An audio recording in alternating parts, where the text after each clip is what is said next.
Assalamualaikum warahmatullahi wabarakatuh. Untuk materi yang keempat selanjutnya adalah analisa bahan aktif dalam sediaan semisolida. Nah, telah kita tahu bahwa sediaan semisolid itu dapat dibagi menjadi tiga ya. Yang pertama ada salep, yang kedua ada krim, dan yang ketiga ada gel.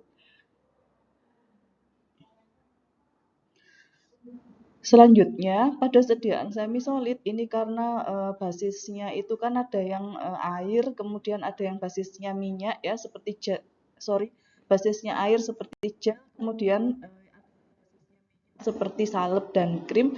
Nah, maka sediaan dengan sediaan liquid ataupun sediaan solid. Kemudian komposisi dari sediaan semi-solid sama dengan sediaan farmasi pada umumnya. Yang pertama adalah mengandung matriks ya.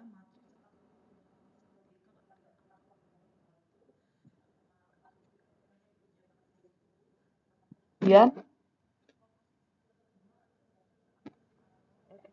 active pharmaceutical. Nah, karena ada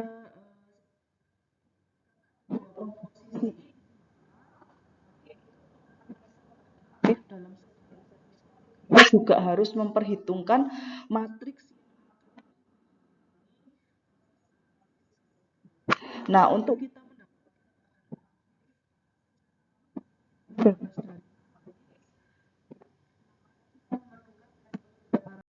sampel yang tepat sebelum dilakukannya analisa secara instrumentasi. Selanjutnya, berikut merupakan instrumen analisa untuk bahan aktif ya atau API pada sediaan farmasi semisolid. Yang pertama ada spektrofotometer UV vis. Nah, sebenarnya pada dasarnya untuk baik sediaan solid, semisolid maupun liquid untuk analisa secara instrumentasinya prinsipnya adalah sama, yang membedakan adalah pada metode preparasi sampelnya. Kalau untuk analisa instrumentasinya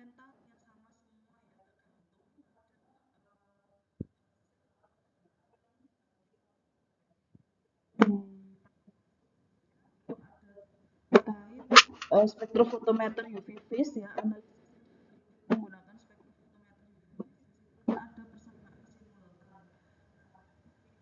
ada namanya UV vis dan kemudian peaknya itu tuh juga sama pakai persamaan.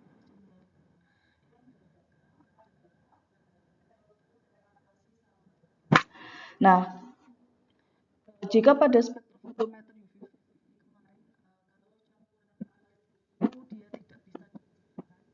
tidak memiliki kolom, maka pemisahan atau analisa yang lebih bagus itu bisa pakai HPLC ataupun GC. Nah, kalau HPLC atau GC ini kan sama-sama ada kolomnya yang berfungsi untuk memisahkan campuran analit ya atau memisahkan analit dari matriks.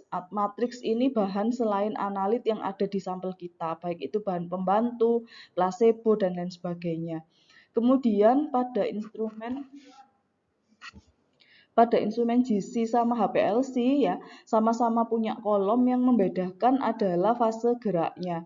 Kalau di HPLC, nah LC berarti ini L-nya liquid chromatografi, berarti fase geraknya adalah cair, sedangkan pada GC gas chromatografi maka fase geraknya adalah gas. Untuk itu, antara HPLC dan GC yang membedakan adalah sampel yang tergantung pada ada di dalam sampel kita. Kalau sifatnya volatil, mudah menguap, maka yang dipilih adalah instrumen GC karena fase geraknya berupa gas.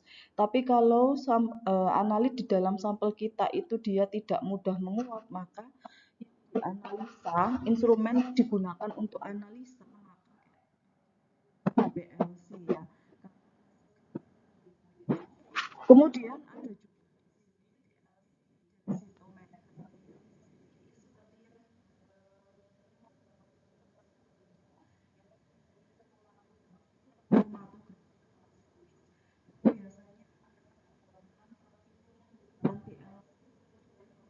kan sama spektro itu kan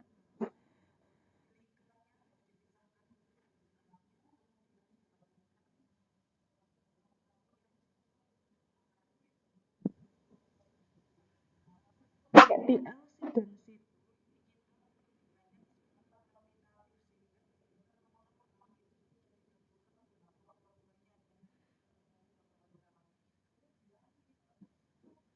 silika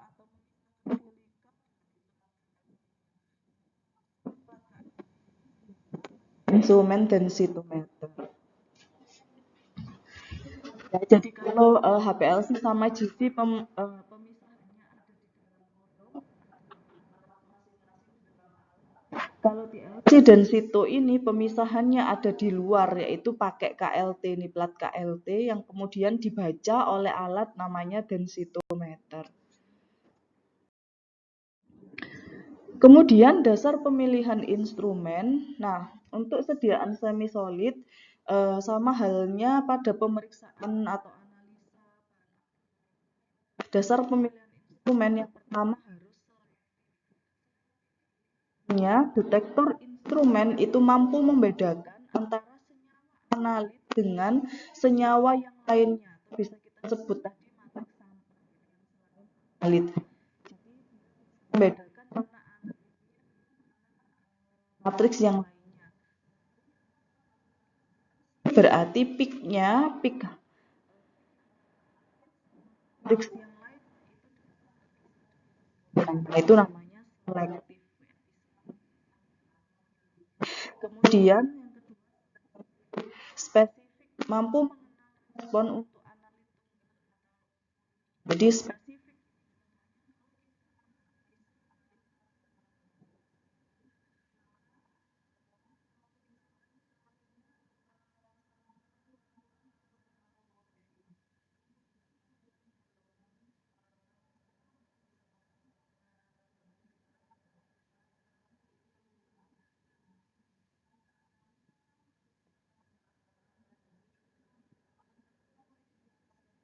itu berarti spesifik dapat lambda tersebut. Kemudian yang ketiga sensitif.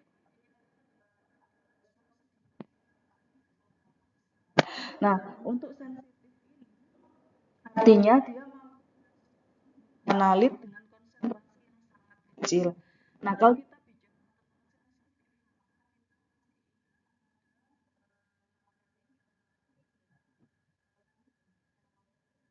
limit deteksi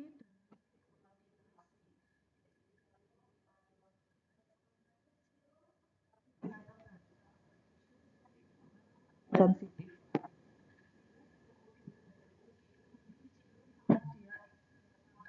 yang tersebut memberikan sensitivitas. Kemudian linearitas. Nah, linearitas ini menunjukkan hal antara valid. Apabila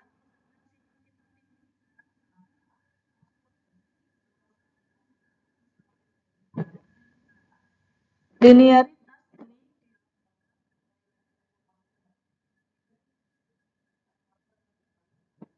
kemudian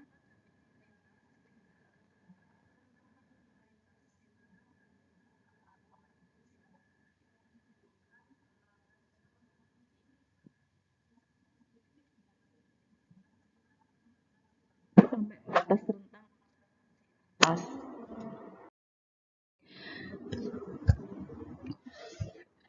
Sediaan semi solid memiliki bahan aktif ya atau API ini sebagian besar kurang dari 10%.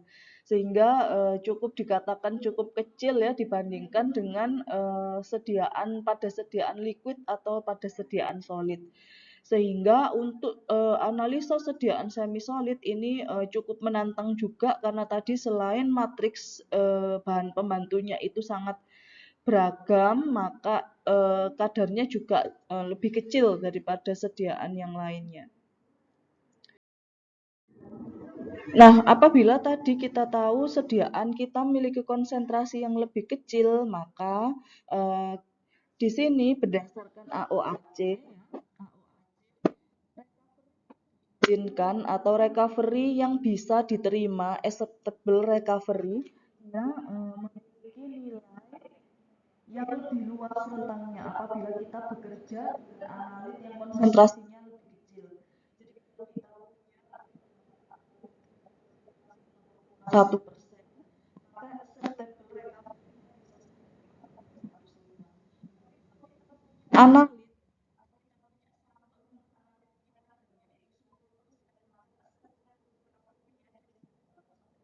2, rentangnya lebih dikit ya, lebih pendek gitu. Kemudian kalau tadi kita bicara recovery atau akurasi, sekarang kita bicara presisi. Kalau akurasi tadi ketepatan, maka presisi ini adalah ketelitian. Ya, jadi jika akurasi tadi itu semakin mendekati 100% semakin bagus, maka untuk presisi ini semakin mendekati 0, maka dia semakin bagus.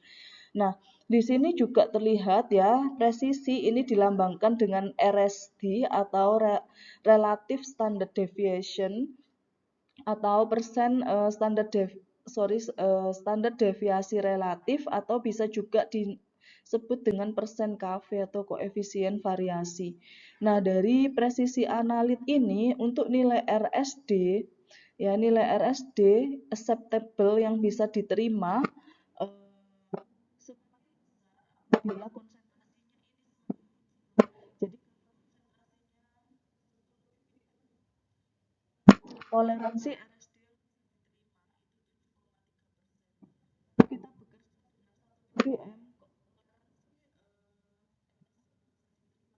persen. Karena kita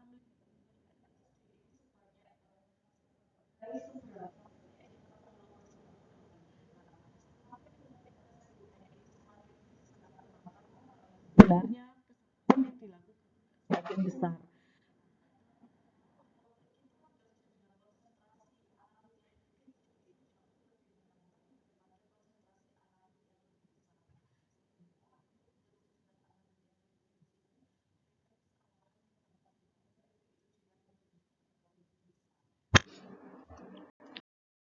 Kemudian ini contoh metode analisa sediaan semi-solid. Ini saya ambil dari FI edisi ke-6 ya yang sudah saya share di grup. Nah, ada asam retinoat. Nah, asam retinoat ini sukar larut dalam etanol dan sukar larut dalam etanol dalam klorofil. Nah, logikanya kalau dia tidak larut kan di dalam, kalau mungkin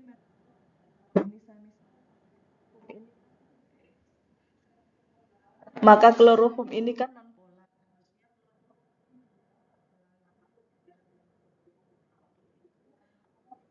Dalam keterangan di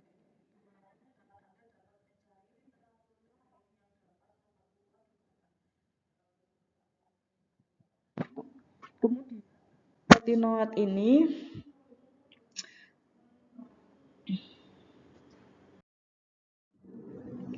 ada di dalam sediaan krim ya, ada dalam sediaan krim dan juga ada yang di dalam sediaan.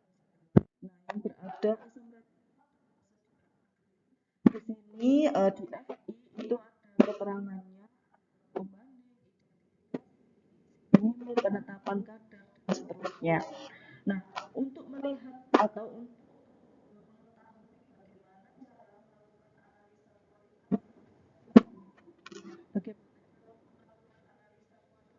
relatif, maka bisa dilihat dari nilai dari ini ya, keterangan tentang identifikasi.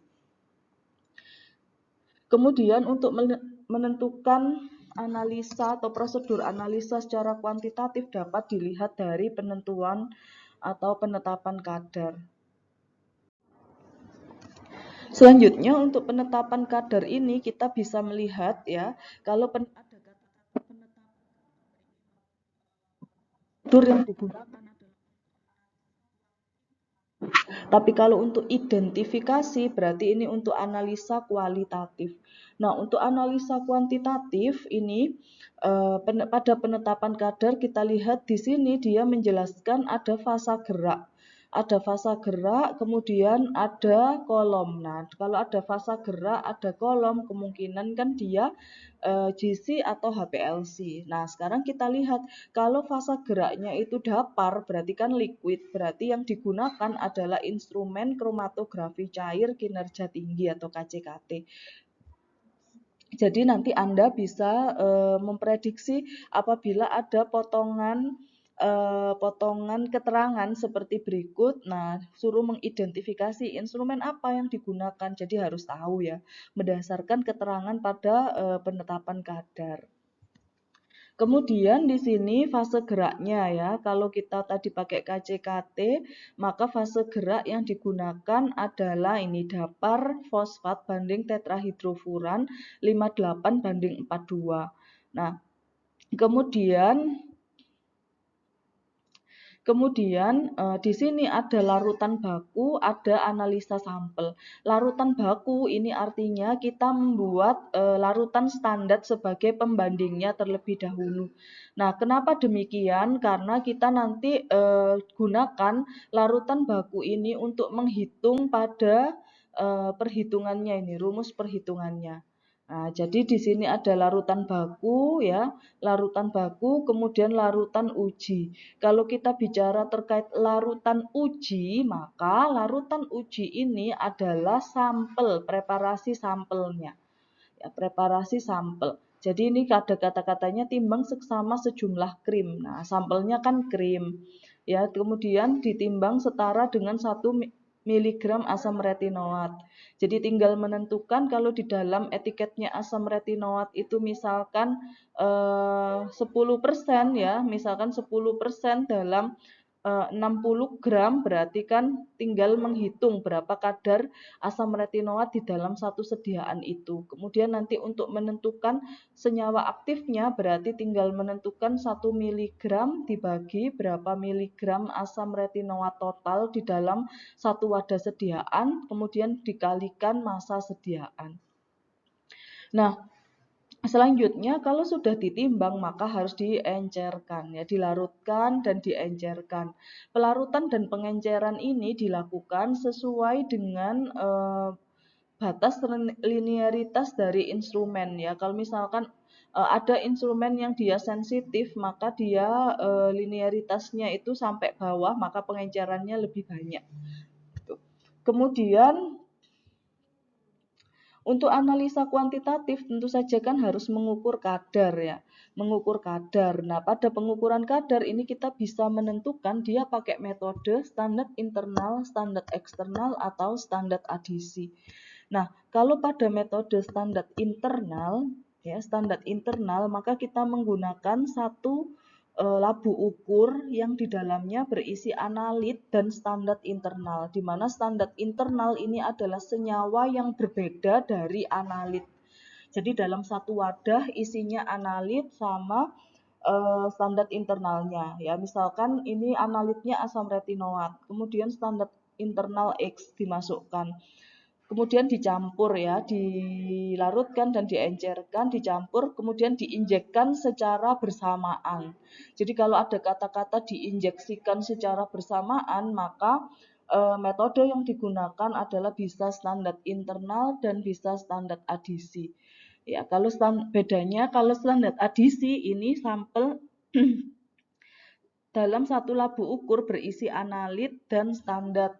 Nah, standarnya yang digunakan adalah standar yang sama atau senyawa yang sama dengan analit. Misalkan kalau kita mau menganalisa asam retinoat ya, sampel yang mengandung asam retinoat kita masukkan ke dalam labu ukur, kemudian kita tambahkan standar eksternal asam retinoat. Jadi standar eksternalnya ini sama, dimasukkan ke dalam satu labu ukur, maka namanya jadi standar adisi. Nah, standar adisi ini digunakan untuk namanya adisi, berarti add ya, penambahan. Berarti digunakan untuk menganalisa analit yang kadarnya itu terlalu kecil, sehingga kalau adanya penambahan standar adisi, dia sinyalnya akan meningkat sehingga kita bisa menentukan kadar analit berdasarkan hasil analisa dari standar adisi dikurangi hasil analisa larutan standar dengan konsentrasi yang sama dengan yang ditambahkan pada standar adisi. Kemudian pada standar adisi ini juga sama karena dia dalam satu wadah, maka antara sampel dan standar diinjeksikan secara bersamaan. Nah, tapi kalau pada sediaan krim ini asam retinoat, di dalam sediaan krim di sini dikasih keterangan prosedur suntikan secara terpisah.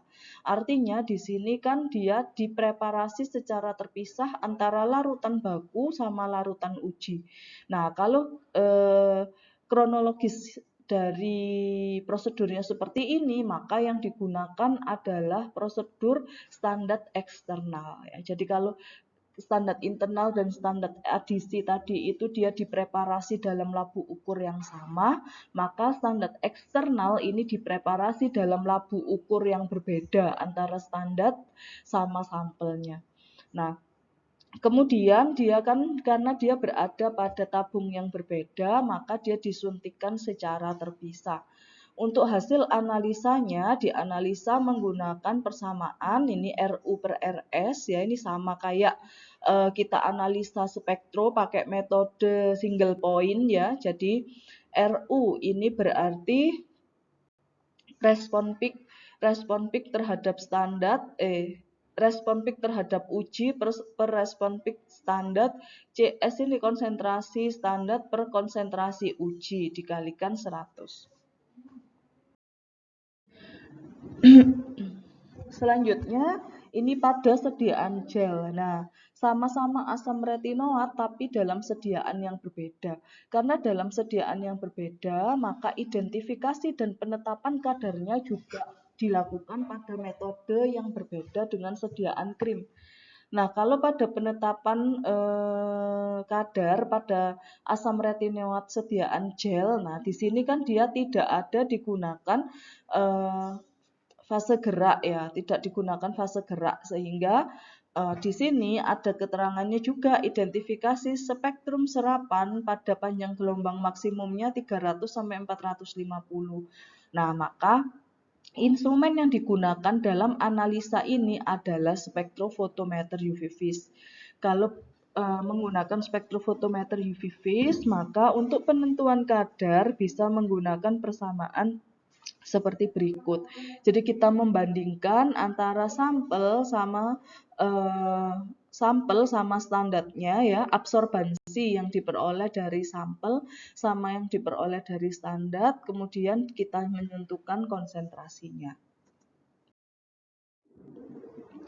Nah, ini adalah referensi yang digunakan ya dalam penentuan metode analisa, yaitu FI edisi ke-6 yang terbaru tahun 2020. Nah, kalau di FI ini kiranya itu kalian masih bingung ya, maka bisa dicari referensi lain, yaitu ini ada referensi buku yang cukup bagus ya, Clark's Analysis of Drugs and Poison.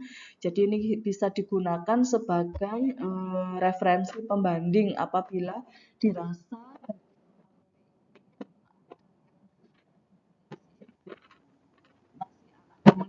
gitu. Kemudian ini ada tugas ya, tugas untuk dikerjakan. Jadi carilah jurnal internasional yang berkualitas 10 tahun terakhir dengan topik analisa sediaan semi solid. Jadi ini tugas individu. Kemudian sediaan semi solid ya, tentang sediaan semi solid boleh itu analisa apa dalam sediaan krim, dalam sediaan gel ataupun dalam sediaan salep. Kemudian nanti kalian identifikasi analit yang dianalisa. Misalkan ya seperti contoh yang tadi, analitnya berarti asam retinoat. Metode preparasi sampel berarti lihat dari metode penentuan kadar. Kemudian pada metode preparasi sampel ini dibuat poin-poin aja seperti kalau kita nulis prosedur kerja pada praktikum. Kemudian yang C, instrumen yang digunakan. Nah, seperti contoh yang analisa retinoat dalam sediaan krim tadi, instrumen yang digunakan kan KCKT. Kondisinya bisa dituliskan fase geraknya berapa perbandingannya. Kemudian fase diamnya kolom dengan ukuran berapa. Ya, kalau misalkan ada bisa dituliskan juga gradien flow-nya itu berapa. Kemudian yang terakhir adalah validasi metode. Validasi metode ini biasanya kalau di jurnal yang dia bukan pengembangan metode, validasi metodenya ini adanya cuma akurasi sama presisi, persen R atau persen RSD. Kalau misalkan dari validasi metode ini ada lengkap LOD, LOQ ya, R kuadratnya diketahui maka ditulis semua validasi metode. Nah, sampai sini dulu untuk pembahasan terkait analisa bahan aktif dalam sediaan semi solid. Apabila ada yang mau ditanyakan, silakan ditanyakan di diskusi pada grup WhatsApp. Terima kasih dan wassalamualaikum warahmatullahi wabarakatuh.